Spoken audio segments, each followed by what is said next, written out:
Boa tarde a todos. Nós da Gazeta gostaríamos de agradecer a presença de vocês nesse evento online. É uma satisfação enorme poder trazer mais informação sobre o momento que passamos com um convidado tão experiente como é o Dr. Cláudio Lotenberg. Eu vou passar rapidamente aqui brevemente pelo currículo aqui dele. O Dr. Cláudio é doutor e mestre na área de oftalmologia pela Escola Paulista de Medicina da Universidade Federal de São Paulo, onde também é graduado. Entre 2001 e 2016, ele atuou como presidente do Hospital Israelita Albert Einstein e desde 2017 é presidente do conselho do mesmo hospital. É também visiting professor da Universidade de Harvard, dos Estados Unidos, professor titular de políticas públicas de saúde do curso do MBA em saúde do Hospital Israelita Albert Einstein e membro da Academia de Medicina de São Paulo. Além disso, desde o ano passado, atua como conselheiro executivo do Unicef. Em primeiro lugar, a gente gostaria de agradecer ao Dr. Cláudio por aceitar o nosso convite. É uma grande satisfação, uma grande honra poder recebê-lo aqui com a gente, para tratar dessa situação tão atípica que a gente tem enfrentado, que é a pandemia do novo coronavírus. Eu tenho certeza que essa conversa vai ser muito importante e proveitosa para a gente poder entender melhor tudo isso. Vou me apresentar aqui, meu nome é Rafael, eu sou aluno do curso de Economia da FGV. Eu vou conduzir essa entrevista e qualquer intervenção que o senhor quiser realizar, por favor, sinta-se à vontade, doutor. Pois não, com o maior prazer. Obrigado. E aos que quiserem fazer perguntas para o doutor Cláudio, a gente pede que vocês escrevam no chat privado para o Patrick Zeidenberg, que é o nosso membro de captação aqui da Gazeta, e no final elas vão ser selecionadas, vão ser lidas no final da entrevista. E sem mais delongas, Dr. Cláudio, nós gostaríamos que o senhor contasse um pouco da sua trajetória e o que da sua experiência o senhor considera que te preparou melhor para a crise que a gente tem vivido. Bom, primeiro, o meu prazer de estar com vocês. Tá? Eu sou médico, oftalmologista, sou formado pela Escola Paulista de Medicina e fiz toda a minha formação no país. Posteriormente, passei um período me especializando em emergências oculares em Nova York. Voltei para o Brasil, fiz meu mestrado, meu doutorado em medicina e, posteriormente, fui assumindo funções dentro da minha área de especialidade, que é a oftalmologia, né? E, a partir de então, fui convidado para ir para o Hospital Israelita Albert Einstein, onde, progressivamente, fui ocupando espaços de liderança. Hoje sou presidente do seu conselho, presidi a diretoria do hospital por 15 anos, fui presidente do grupo United Health, que controla a AMIL do Brasil, e acho que talvez a grande experiência que acabei tendo não foi só pelo fato de ter buscado uma sofisticação de natureza técnica naquilo que eu exerço, que é a medicina e particularmente a oftalmologia, mas, sobretudo, por sempre me interessar por temas de liderança. Então, todos os jovens que conversam comigo, eu digo, olha, o lado técnico das pessoas a gente consegue orientar e, na verdade, é o lado que mais muda, né? Para vocês terem uma ideia, quando eu morava em Nova York, eu tinha um metrô que pegava todos os dias para ir para um grande hospital chamado Manhattan Eye, Ear and Throat. E quando eu saía do metrô, eu via um outdoor que dizia o seguinte, que os empregos eles acabam às 5 da tarde e as carreiras não. Isso talvez tenha valido muito mais do que tudo aquilo que eu aprendi de oftalmologia naquela época. Por quê? Porque o lado técnico da oftalmologia mudou substantivamente, mas o meu conceito de relação com a atividade profissional, a dedicação, o compromisso, o envolvimento, isso permaneceu enraizado em forma de valores. Então, eu digo para vocês o seguinte, caprichem em tudo aquilo que for atividade profissional, mas não deixem, em absoluto, a questão da liderança sem ser tratada de forma profunda. É isso que diferencia as pessoas para os desafios das suas vidas. Muito bom.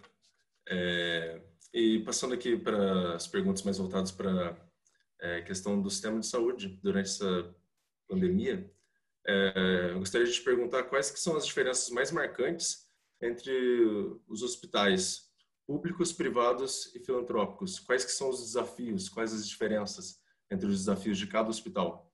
E também como que eles têm trabalhado juntos nessa pandemia, né? Então, Olha, qual que é a diferença e qual a relação entre eles? a primeira questão é que, primeiro, que todos os hospitais, independentemente deles serem públicos, privados, filantrópicos, que, aliás, acho que essa divisão é imprópria, não existe, porque todo mundo trata de ser humano. Então, se houver alguma diferença nesse sentido, ela é absolutamente, eu diria assim, deve ser descaracterizada. Tá? Nós temos no Brasil cerca de 450 mil leitos. 60% desses leitos são leitos de natureza privada. E desses leitos de natureza privada, 50% atendem ao Sistema Único de Saúde. Então, a divisão não é feita dentro da maneira como aqui foi colocada. Agora, logicamente que existem hospitais com fins lucrativos, existem hospitais sem fins lucrativos e existem hospitais que são de natureza pública na essência. Os hospitais privados com fins lucrativos são hospitais que têm um interesse focado no atendimento, na assistência, mas, evidentemente, que eles remuneram aqueles que são seus proprietários, aqueles que fizeram o investimento. Os hospitais ditos filantrópicos, que eu prefiro chamar de hospitais sem fins lucrativos, são hospitais que também são remunerados, porque o SUS é uma fonte pagadora. A única questão é que todo o resultado ele é revertido a bem do funcionamento daquela organização e não há distribuição de dividendos. E o terceiro grupo, que é o grupo dos hospitais públicos, são hospitais que são mantidos com fontes de financiamento do governo, que muitas vezes acabam tendo algum tipo de subvenção mais específica. Mas, a rigor, todos eles deveriam trabalhar com os mesmos princípios em termos da assistência a ser provida. Evidentemente que existem dificuldades de cada um desses em relação à forma como você os enxerga. Os privados, logicamente, têm um interesse em cima daquilo que, evidentemente, daria mais retorno econômico-financeiro. O que não acontece tanto em relação aos não privados. Por quê? Porque eles são hospitais que, na realidade, têm uma natureza de função social mais ampla. Muito embora o Hospital Israelita Albert Einstein, por exemplo, seja privado, mas atenda também a esfera pública. Então, essa diferenciação ela não é tão evidente. Principalmente em alguns aspectos, talvez a gente possa até chamar a atenção para alguns pontos. Nos hospitais ditos públicos, toda a mecânica licitatória, toda a mecânica de contratação de pessoas é muito peculiar, porque grande parte tem gozo de estabilidade de emprego e os processos de compra são muito mais amarrados e enraizados. Por quê? Porque eles dependem de todo um acompanhamento, muitas vezes é importante, a gente sabe disso, mas, logicamente, isso impõe uma certa morosidade que faz com que esses hospitais não consigam atender um setor tão importante na agilidade necessária, que é o setor da saúde. Muito bom. Passando para a próxima pergunta, o senhor é presidente do Conselho do Hospital Albert Einstein e o senhor foi presidente também. E aí a gente queria te perguntar como que a área de pesquisa do Einstein, e não só do Albert Einstein, mas das demais instituições de saúde, como que elas estão lidando com a situação atual? Porque, com certeza, deve haver algum tipo de impacto nisso e a gente queria saber do senhor, com sua experiência, como que isso está acontecendo. Olha, o Hospital Israelita Albert Einstein tem um Instituto de Ensino e Pesquisa. E a pesquisa ela é muito importante porque ela é fundamental no sentido de você questionar modelos e, além disso, propor inovações permanentes. A pesquisa clássica em saúde é a pesquisa de bancada. A pesquisa inovadora é aquela que é mais translacional, é aquela que busca trazer um diferencial na perspectiva do atendimento do paciente. As duas coisas são importantes, tanto fazer pesquisa básica como fazer pesquisa que seja translacional. É desse binômio que a organização avança. Em saúde, hoje, a gente vê que, principalmente na área de inovação, grande parte daquilo que a gente colhe em termos de pesquisa provém das patentes. Então, são coisas distintas. Por quê? Porque quando você tem pesquisa, você tem geração de conhecimento. Essa geração de conhecimento pode ser expressa através de um paper, ou seja, de uma publicação, que cria reputação, ou através de propriedade intelectual. A propriedade intelectual gera, inclusive, recursos de natureza econômico-financeira. Mas é fundamental, e aí eu diria para a área da saúde e para todas as áreas, que não a saúde também, que a gente tenha um olhar cada vez mais substantivo e profundo em relação à pesquisa. Por quê? Porque ela que propõe para você a expectativa de que você possa liderar frentes, trazendo inovação. A característica inerente de um livro, de um líder, é justamente a sua potencialidade e a sua capacidade de inovação. O senhor está falando sobre pesquisa, sobre papers, e aí a gente queria te perguntar sobre se algum tratamento tem se mostrado eficaz. Hoje o Ministério da Saúde ele permitiu, né, o uso da cloroquina em casos iniciais e mais leves. E como que tem andado a pesquisa no sentido de achar um tratamento eficaz, né? E como que é medido de forma empírica a efetividade do uso de algum medicamento em uma situação de pandemia como a gente vive hoje em dia? É uma situação dramática, né? O que aconteceu hoje não é nada diferente do que já era permitido ser feito, que é a utilização off-label de uma medicação, ou seja, utilizar um remédio para fora daquilo que é desenhado. O fato é que a cloroquina, ela hoje está sendo pesquisada em 1.500 locais diferentes no mundo. Nenhum desses locais mostrou que existe eficiência e efetividade na utilização desse tipo de remédio. O que vem mostrando é que ele tem uma série de efeitos colaterais, inclusive surgimento de arritmias cardíacas que podem culminar com parada cardiorrespiratória. O que hoje foi proposto não é diferente do que já era autorizado. Evidentemente que esses pacientes são pacientes que ficam no âmbito ambulatorial e, portanto, não estão sendo monitorados completamente, e a gente pode ter aí uma série de consequências danosas e não necessariamente, por aquilo que a gente sabe até agora, efeitos benéficos, né? Eu acho que é uma medida equivocada no sentido de criar uma expectativa para algo que a gente ainda não tem comprovação de natureza científica. Não é a única droga que está sendo estudada. O Remdesivir é outra droga que está sendo utilizada, também mostrou sua utilidade, não no sentido de diminuir a mortalidade, mas de diminuir o tempo médio de internação. Isso é importante, por quê? Porque a gente tem pouco leito, mas é um tratamento extremamente oneroso. Então, também tem que ser olhado dentro da ótica de economia de saúde. E alguns trabalhos, particularmente em relação ao uso de plasma hiperimune, ou seja, um paciente que tenha tido o quadro de coronavírus, esse paciente produz anticorpo, que você utilizaria para pacientes que forem sensíveis a esse tipo de anticorpo, a utilização desse soro hiperimune. Então, isso são condições de coisas que estão sendo pesquisadas. Perfeito. E mais voltando para a parte operacional ali do hospital, como que o Einstein tem se adaptado às mudanças operacionais? Então, em relação à caixa, em relação ao capital humano, em relação a leitos, o Einstein tem dividido alguma coisa com o sistema público? E como que tem sido essa mudança na parte operacional do hospital? Olha, o Einstein não é que tem dividido, né? O Einstein, na verdade, está fazendo, né? O maior hospital de Covid da América Latina é do Einstein, que é o hospital do Boi-Mirim, né? O Einstein só lá tem 540 leitos. Fora isso, o Einstein dirige um hospital de campanha do Pacaembu, também são leitos públicos.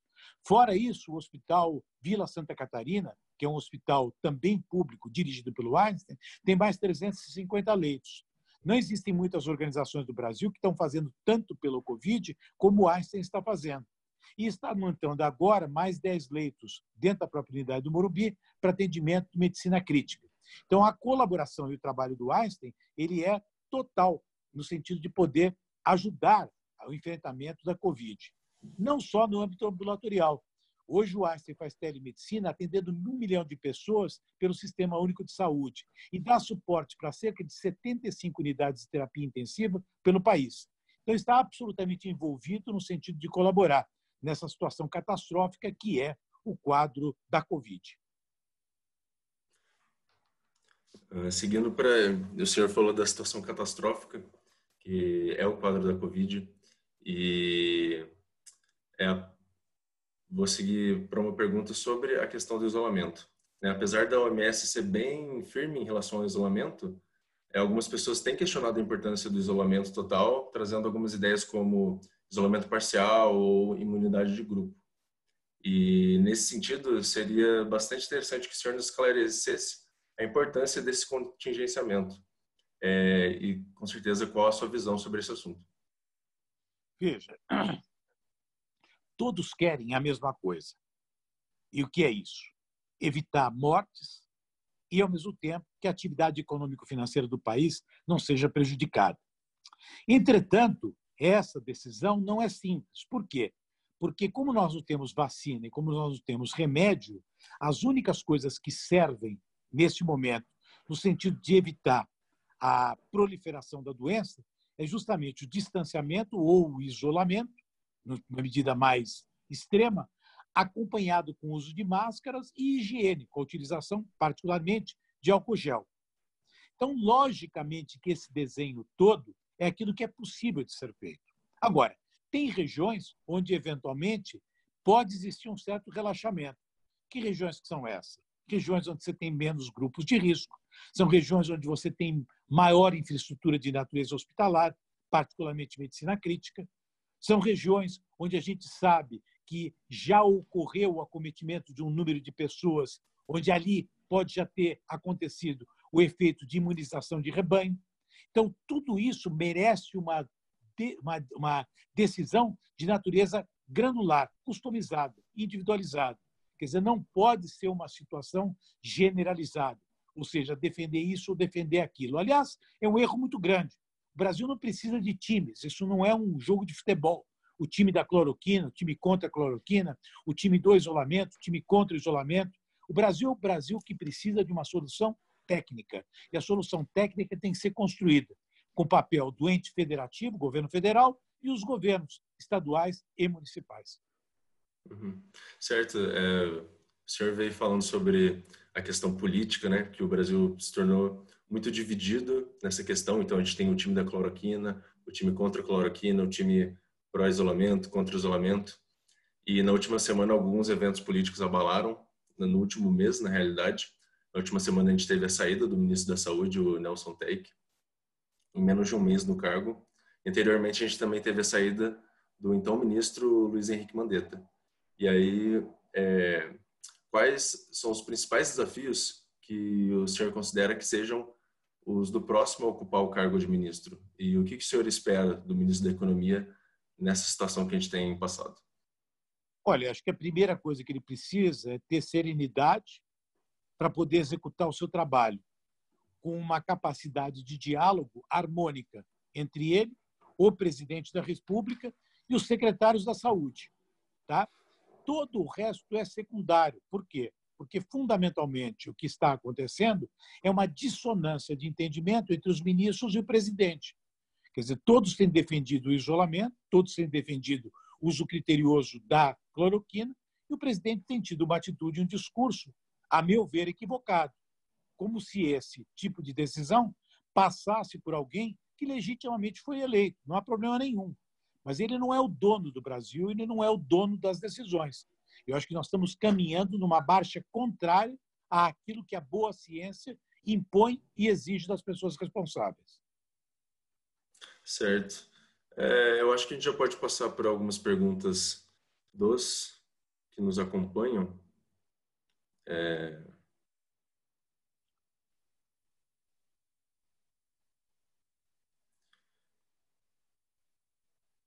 Bom, deixa eu ver, tem alguma pergunta dos que estão nos acompanhando, que tenham sido mandadas no chat?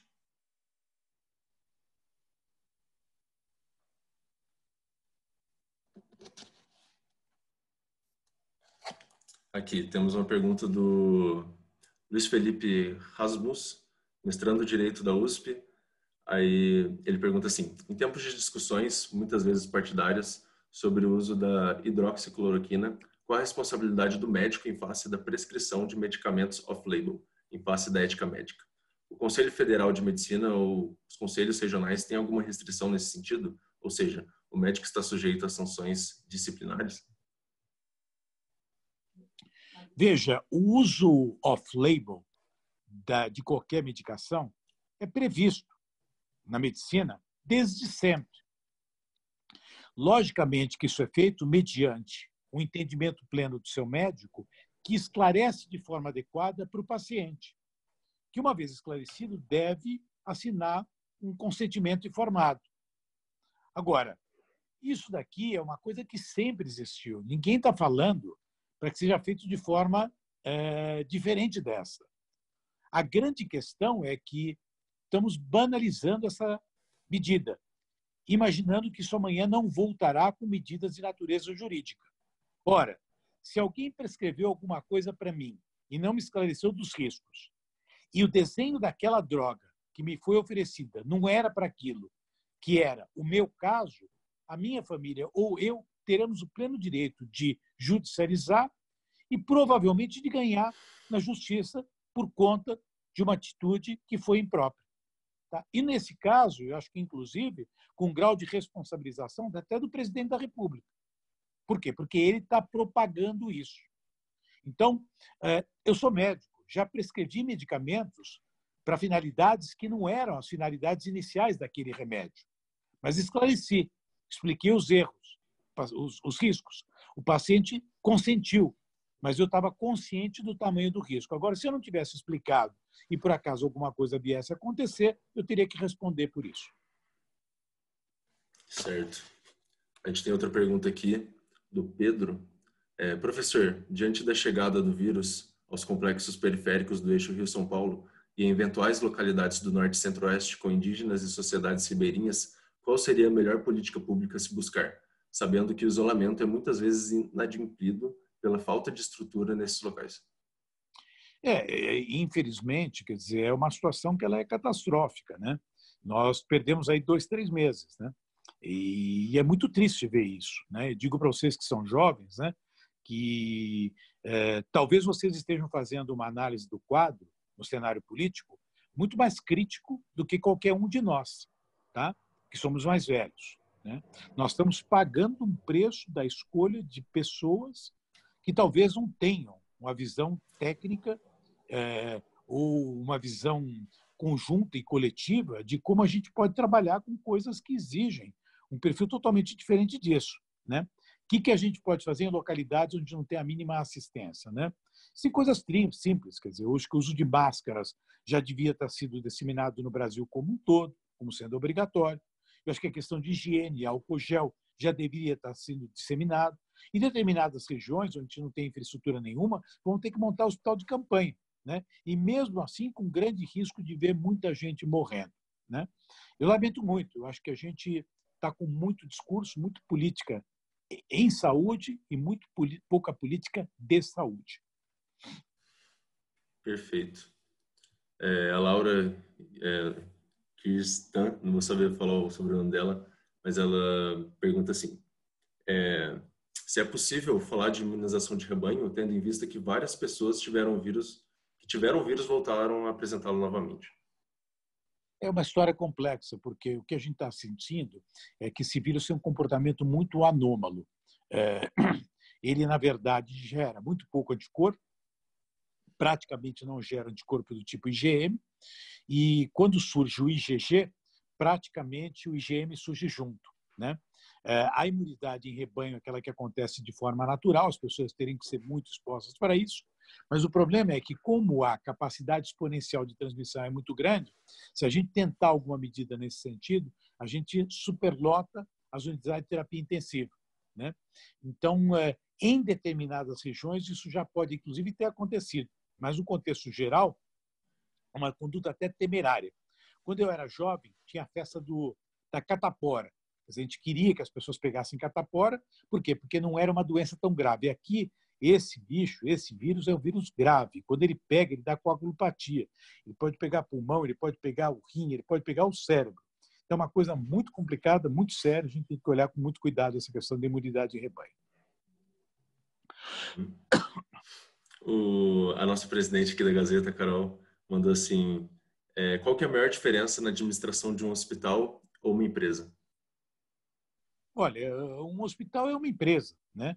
A questão é que dentro de um hospital existe um elemento muito importante que envolve a confiança que o paciente tem que ter, porque a confiança, a experiência dele tem interferência direta em relação ao prognóstico, o resultado de um tratamento. Então, o hospital é uma empresa na qual o conteúdo de humanização e relacional é mais acentuado que em outras companhias.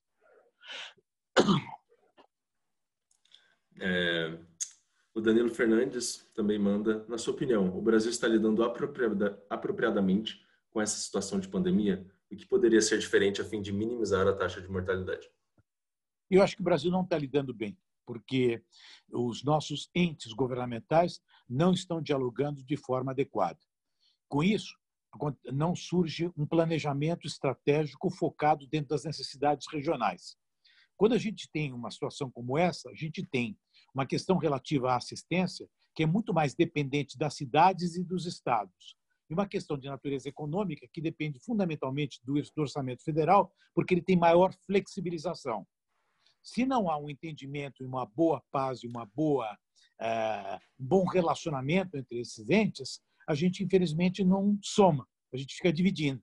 Então, não estamos tendo a sinergia que nós esperaríamos por parte dos nossos governantes. Lidando mal, não criando infraestrutura e, efetivamente, não resolvendo coisas que poderiam ser melhores. Seria difícil de qualquer maneira, mas poderia ser muito melhor do que está até o presente momento. Eu tenho uma pergunta disso que o senhor falou. Dado que existe uma grande briga entre, assim, que a gente pode dizer política, entre os nossos governantes, o senhor considera que nessa questão da saúde seria melhor se as decisões fossem concentradas nas instâncias menores, como, por exemplo, nos municípios e nos governos, e menos na União, enquanto que a União lidasse com outras questões, porque a gente tem políticas diferentes para locais diferentes, dependendo da situação. Então, o senhor considera isso? Ou... Não considero isso. A Constituição fala isso. A Constituição diz que nós temos 3 níveis de responsabilização. A assistência acontece no nível dos municípios e dos estados. A União faz o quê?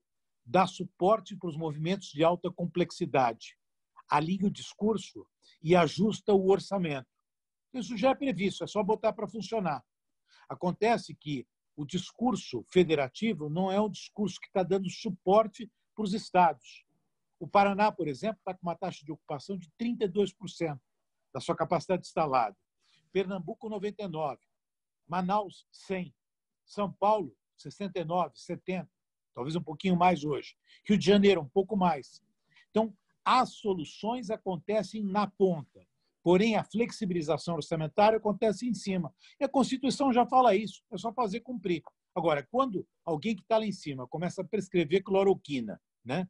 Ou então quer criar dificuldades para repasses, não compra ventiladores, não coloca os recursos que, na verdade, já deveriam estar sendo alocados nas unidades embaixo, porque ser medicina de alta complexidade depende, portanto, desses orçamentos, a coisa não vai funcionar. Não estou dizendo que os estados estão bem, hein? Por favor, longe disso. Mas, evidentemente, que existe uma dissonância muito grande que teria que ser ajustada. Certo.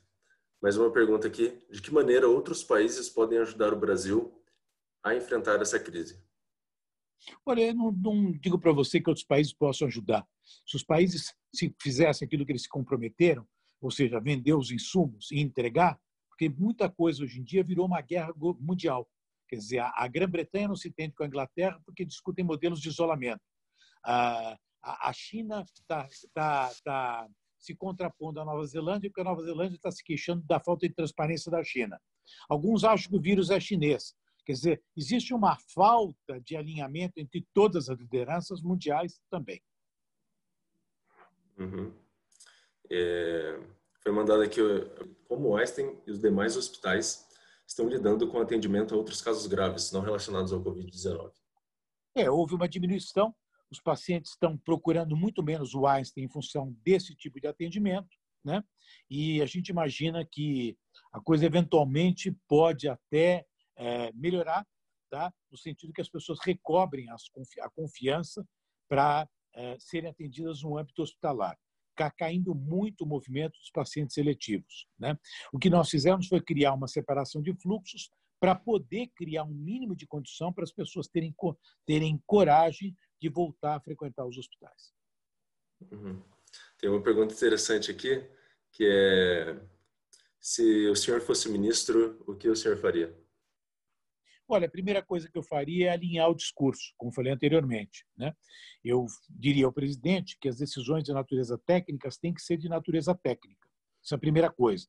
Segundo, eu visitaria todos os estados da União e faria, de fato, um levantamento daquilo que está faltando em termos de suporte de medicina crítica. E liberaria orçamentos e liberaria compras. Terceira questão, uniformizaria a linguagem em relação às questões de isolamento.